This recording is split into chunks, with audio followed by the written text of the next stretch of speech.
Om Swastiastu, pemirsa Bali TV, kembali saya Nyoman Winata, redaktur pelaksana harian Bali Pos, menjumpai Anda dalam Bali Pos Talk. Kali ini saya akan mewawancarai Bapak Komang Gede Mahaputra, beliau dari Ketua Warma Dewa Research Center.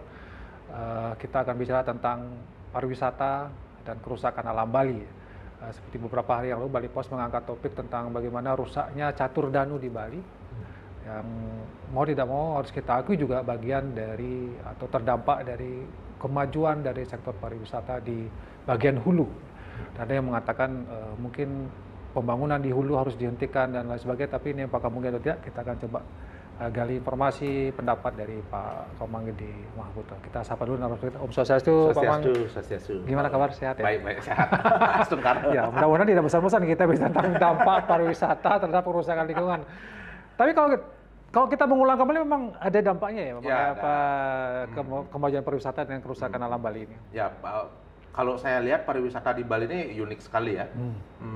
Sekarang tahun 2023, kalau kita tarik ke belakang, mungkin dimulai tahun 1923. 100 tahun sekarang pariwisata di Bali. 100 tahun ya sebenarnya ya, tanpa kita sadari. 1923 ya sebenarnya. Ya kurang lebih lah. Setelah 1908 Bubutan Klungkung, lalu ada strategi-strategi baru, pendekatan pemerintahan baru dari pemerintah kolonial, mulai diperkenalkan tahun 1920-an. Kalau kita ambil 1923, maka sekarang tepat 100 tahun pariwisata di Bali. Meskipun boomnya pada masa itu terjadi tahun 1930-an. Nah, ada pariwisata di Bali ini selalu mereinvent dirinya. Nah, kalau kita lihat misalnya Paris, tempat pariwisatanya stagnan di situ aja. London stagnan. Di Bali ini dia terus berubah. Selama 100 tahun itu terus berubah.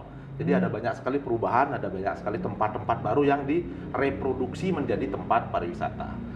Nah, di awal pariwisata di Bali itu terjadi setelah banyaknya tulisan tentang orientalisme. Contohnya adalah Robinson Crusoe, kalau Pak Win ingat ya. Jadi ada orang barat tersesat di sebuah pulau, lalu bertemu dengan berbagai macam hal unik. Nah, awalnya Bali seperti itu, dibayangkan seperti pulaunya Robinson Crusoe. Si Walter Spies misalnya, kalau Robinson Crusoe dia punya punya burung, si Walter Spies dia punya monyet yang diajak kemana-mana. Jadi dia mengimajinasikan dirinya sebagai Robinson Crusoe gitu ya. Dan banyak lalu seniman-seniman setelahnya Walter Spies juga sama seperti pendekatannya sama seperti Walter Spies. Dia menganggap ini adalah dunia lain yang harus dia kunjungi dan harus dijaga keasliannya gitu ya, supaya imaji tentang dunia lain ini tetap terjaga. Nah, itu yang terjadi di awal gitu ya. Tetapi kalau sekarang seperti kata Pak Win, pariwisata itu karena dia terus reinvent dirinya, dia terus menemukan dirinya, menemukan bentuknya yang baru. Jadi semua orang yang berkecimpung di bidang pariwisata berusaha mencari diferensiasi. Apa hal lain yang bisa saya jual lagi? Yang itu sudah dia yang punya, saya harus jual yang baru. Nah, ini yang reinvent, ini yang terus terjadi. Saya dari Ubud, dari Denpasar. Jadi setiap kali saya pulang ke Ubud selalu ada hal baru sepanjang jalan yang saya lihat. Saya ada pembangunan baru ada pembangunan baru dan hal baru yang dijual. Kalau dulu kita kenal beach club ya di pantai, sekarang ada beach club di tengah sawah. Ini kan unik. Jadi karena kena reinvent tadi. Dan namanya pariwisata adalah bisnis kapital. Dia memang by law harus menghasilkan keuntungan. Jadi kalau dia tidak menghasilkan keuntungan, maka dia bukan usaha gitu ya. Jadi namanya usaha atau namanya yang berbasis kapital, pasti dia akan mencari keuntungan. Nah, itu tugas utamanya si kapital memang untuk mencari keuntungan. Nah, dari situlah mungkin ini reinvent ini jadi bergerak terus bergerak. Kalau kata Pak Win mungkin menganggapnya liar gitu ya. Tapi persoalannya apakah reinvent dalam sektor pariwisata itu beda tadi dengan Paris, dengan London. Apakah ini hal yang bagus atau sebenarnya hal yang sebenarnya nggak boleh terjadi sebenarnya kalau ada upaya pemerintah untuk melakukan pembatasan gitu ya. Kalau kita mungkin Pak Win ingat tahun 1971 ada Bali Tourism Master Plan. Itu pertama kali kita membuat master plan wisata di Indonesia. Itu sebenarnya pemerintah pada waktu itu mencoba untuk membatasi titik-titik pariwisata. Jadi dibatasi yang kaya di Nusa Dua, yang hipis di Kuta, yang Sanur yang bisa berinteraksi dan yang Ubud yang bisa berinteraksi. Jadi dibatasi di beberapa tempat saja dibolehkan membangun hotel besar dan fasilitas pariwisata besar. Tetapi itu kan dicurigai menjadi alat untuk akumulasi kapital oleh bukan orang Bali. Akhirnya orang Bali tidak dapat keuntungan karena turisnya disun-sunkan gitu ya, uangnya lari ke sana. Dan sekarang sebenarnya kan terjadi itu gitu ya. Nah, lalu sekarang semua orang merasa berhak atas pariwisata ini. Nah, ini yang tidak ada yang pengaturannya yang mungkin belum jelas gitu ya. Siapa yang boleh dan siapa yang tidak boleh, lalu seperti apa pengaturannya, ini yang mungkin agak sedikit. Tadi sebenarnya boleh dikatakan ya tadi berkembang liar ya. Berkembangnya ya agak sedikit liar. dan itu berdampak pada kerusakan lingkungan ya. Nah, termasuk yang danau betul. Ketika manusia mulai saling bersaing, maka yang mendapatkan dampak adalah lingkungan. Sekarang ketiadaan transportasi publik juga berperan, jadi semua tempat bisa berkembang dengan semua orang punya mobil, semua orang bisa berwisata gitu ya, semua orang bisa kemana-mana. Jadi di semua tempat sekarang berkembang. Model-model arsitektur juga sekarang berkembang menjadi semakin praktis, semakin mudah orang membangun di tengah sawah. Tanpa harus ada jalan besar, semakin mudah orang membangun di tepi jurang. Jadi hampir di semua tempat sekarang, kalau dulu ada sarang burung gitu ya, sekarang ada bangunan bambu di semua. Nah, jadi ini juga turut menyumbang gitu ya. Jadi kapital ini yang mungkin yang mestinya dikendalikan. Tidak bisa hanya satu sisi tata ruang saja yang dikembalikan. Tapi apakah mungkin kita sekarang mengendalikan kapital yang sedang masuk ke Bali gitu ya? Ya, ini agak membuat kita pesimis ya. Artinya tidak mudah. Kalaupun ada himbauan, hentikan pembangunan di hulu dan segala macam atau batasi, itu juga hanya akan semacam himbauan saja sebenarnya. Karena tidak ada perangkat yang perangkat berikutnya yang akan membatasi beneran gitu ya. Kalau sebatas himbauan ya, himbauan kan ada yang mematuhi, ada yang enggak. Konsekuensi hukumnya nggak ada, kecuali ada konsekuensi hukum. Nah, mungkin akan ada perangkat yang bisa kita pakai untuk membatasi itu. Tapi kalau kita bisa bicara tentang ada Perda RT RW dan lain sebagainya, kan sebenarnya itu membatasi pembangunan. Tapi kalau kita melihat kemudian pada prakteknya realitas lapangan, sepertinya dilanggar ya atau? Saya belum pernah mendengar ada orang yang katakanlah di penjara gara-gara melanggar tata ruang gitu. Nah, itu contoh ini ya, contohnya paling konkret. Atau orang yang kena denda yang besar sekali gara-gara dia melanggar tata ruang. Palingan yang ada adalah teguran, saran untuk membongkar, yang lalu akhirnya mungkin ya diakal-akali supaya tidak jadi dibongkar. Nah, sementara yang benar-benar tindakan yang benar-benar seperti yang di dalam undang-undang tata ruang itu, saya sendiri secara pribadi saya belum pernah mendengar ada tindakan. Ada orang yang didenda secara hukum dianggap sebagai didenda atau dipenjara gara-gara melanggar. Justru kita bisa sering mendengar ada villa dibangun tidak ada izin, tapi disuruh mengurus izin. Nah, setelah izinnya selesai sudah ya didorong untuk mengurus izin. Didorong untuk mengurus izin dan akhirnya ya. Kalau Pak Mam melihat villa ya banyak hampir semua dirambah dan lain sebagainya. Memang nggak susah ya untuk mengendalikan ini ya sebenarnya. Kalaupun mau kita kendalikan gimana caranya gitu misalnya. Nah, ini dia. Susah ya. Ini yang susah karena saya pernah melakukan penelitian di Ubud. Ternyata perizinan yang dilakukan di banyak daerah pariwisata adalah rumah tinggal. Jadi tidak bisa dilarang orang membangun rumah tinggal. Tapi dalam operasionalnya seringkali rumah tinggal ini menjadi homestay. Ini yang banyak terjadi. Dugaan saya, ini baru dugaan, villa-villa itu juga dimasukkan sebagai kategorinya rumah tinggal. Tidak sebagai usaha pariwisata. Karena beda biaya, kemudian juga mungkin pajaknya beda, saya juga kurang paham soal itu. Tetapi mengendalikan ini susah sekali. Susah ya? Artinya memang hal-hal seperti ini akan terus terjadi. Pembangunan pariwisata akan tetap masif dan ini akan susah ya? Karena kembali tadi ya ke reinvent tadi ya, karena pengusaha ini saling bersaing, jadi mereka selalu berusaha menemukan hal-hal baru. Dan dalam upayanya menemukan hal-hal baru, bentuk-bentuk bisnis baru ini, lahan menjadi area yang dieksploitasi.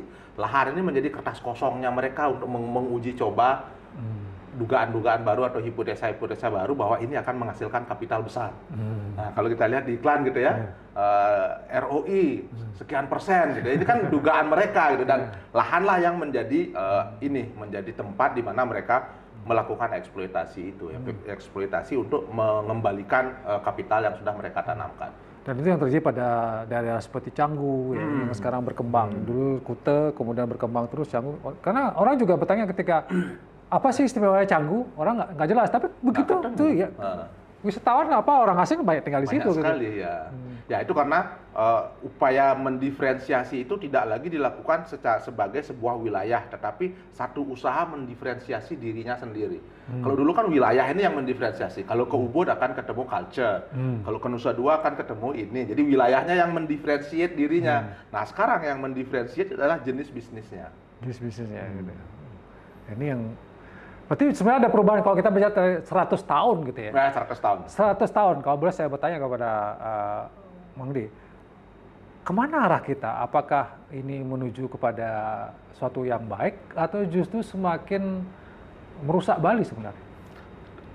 Perspektifnya harus kita lihat dari berbagai macam. Kalau kita lihat dari perspektif lingkungan, maka mungkin cara kita berpikir akan berbeda. Kalau perspektifnya misalnya kita lihat dari sisi keuntungan finansial akan berbeda. Secara kalau ekonomi. Ya, kalau tinjauannya ekonomi beda lagi. Kalau tinjauannya ekonomi pasti akan berbeda sekali dibandingkan dengan tinjauannya lingkungan. Kemudian kalau kita tinjau dari sisi distribution of wealth gitu ya, pemerataan kesejahteraan di 8 kabupaten dan 1 kota kan beda lagi perspektifnya. Nah, ini mempertemukan perspektif yang berbeda-beda ini bisa jadi akan menjadi kunci gitu ya di dalam bagaimana kita akan ke depan. Sementara sejauh ini alat pengaturan kita masih di RT RW di level provinsi masih RT RW. Masih hanya itu saja gitu ya. Masih itu saja. Tetapi di RT RW kan tidak secara terperinci mengatur distribution of wealth gitu ya. Bagaimana kesejahteraan akan terdistribusi.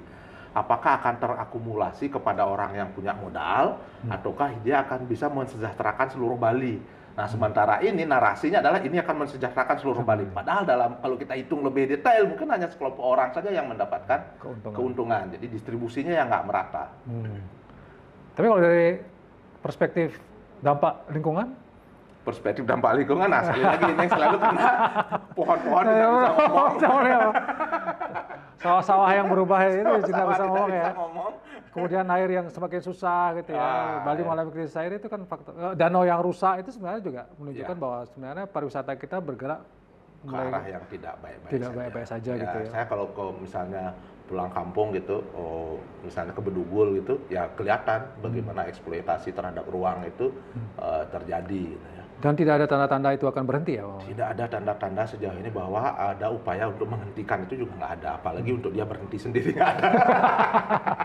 Kecuali pariwisata Bali sudah nggak bergerak lagi. Gitu ya? Sudah nggak bergerak lagi. Mungkin pada zaman COVID agak, tapi zaman COVID itu pasti tetap berkembang ya? Tetap berkembang. Tetap ada yang baru-baru juga ya? Tetap ada. Nah, ada yang menarik pada saat COVID, ketika tamu asing nggak ada, jadi tempat-tempat wisata ini yang berusaha ditarik adalah tamu-tamu lokal. Jadi mereka berusaha mengakomodir orang-orang lokal yang tidak dari luar negeri. Dan sekarang tempat wisata menjadi ramai karena tempat untuk orang lokal disediakan, tempat untuk orang luar disediakan. Jadi semakin pergerakannya menjadi semakin random. Semakin random ya. Dan itu semakin eksploitatif. Artinya gerakan ininya pembangunannya semakin masif. Gitu semakin masif. Dan setelah COVID ini semua orang sepertinya mencari niche untuk bisnis saya apa ya gitu. Mereka selalu mencari apa yang orang lain belum buat dan mereka akan buat. Jadi diversity-nya luar biasa sekarang. Jadi kalau kembali lagi kita ngomong hentikan pembangunan di hulu, moratorium pembangunan kayaknya hanya sekedar wacana saja ya. Wacana populis ya. Akan susah untuk dikendalikan susah. Baik, sebagai closing statement silakan Mamang. Ya, walaupun ya tetap lah, mungkin dari akademisi kan menghimbau lah apa sebaiknya menyelamatkan Bali ya. Silakan Mamang. Ya, oke. Jadi sekarang yang belum pernah dilakukan nih, sebetulnya beberapa kali saya sempat sampaikan bahwa kita harus mengambil keputusan itu berdasarkan data. Nah, data berapa sih sebetulnya kesejahteraan yang kita produksi selama setahun di Bali? Kemana larinya kesejahteraan yang sudah kita hasilkan itu? Apakah terdistribusi di Bali ataukah dia justru lari keluar? Kalau dia terdistribusi ke Bali, mungkin kita bisa melakukan sesuatu. Kalau dia terdistribusi keluar juga mungkin kita bisa jadikan landasan untuk membangun kebijakan kepariwisataan. Data ini menjadi penting sekali kalau kita memang mau melakukan pariwisata secara hitung-hitungan gitu ya, secara bertanggung jawab. Saya kira itu yang paling penting dilakukan. Jadi sekarang pariwisatanya belum bertanggung jawab sebenarnya. Ya, belum bertanggung jawab. Kan harus. Terima kasih Mamang atas waktunya dan Demikian tadi di Bali Post Talk ini kita coba untuk mengulas kembali melihat bagaimana dampak pariwisata terhadap lingkungan ya. Pada sektor lingkungan jelas sudah terjadi kerusakan, tapi bagaimana kita menghentikan ke depan, ada tadi usulan bagaimana pariwisata kita dikembangkan berdasarkan perspektif yang menggunakan data-data ya, biar jelas ya, tidak hanya sekedar imajinasi yang kemudian ini akan semakin merusak Bali. Demikian Bali Post Talk ini, saya ucapkan terima kasih atas perhatiannya. Saya tutup dengan informasi Om Santi. Terima kasih, sampai jumpa.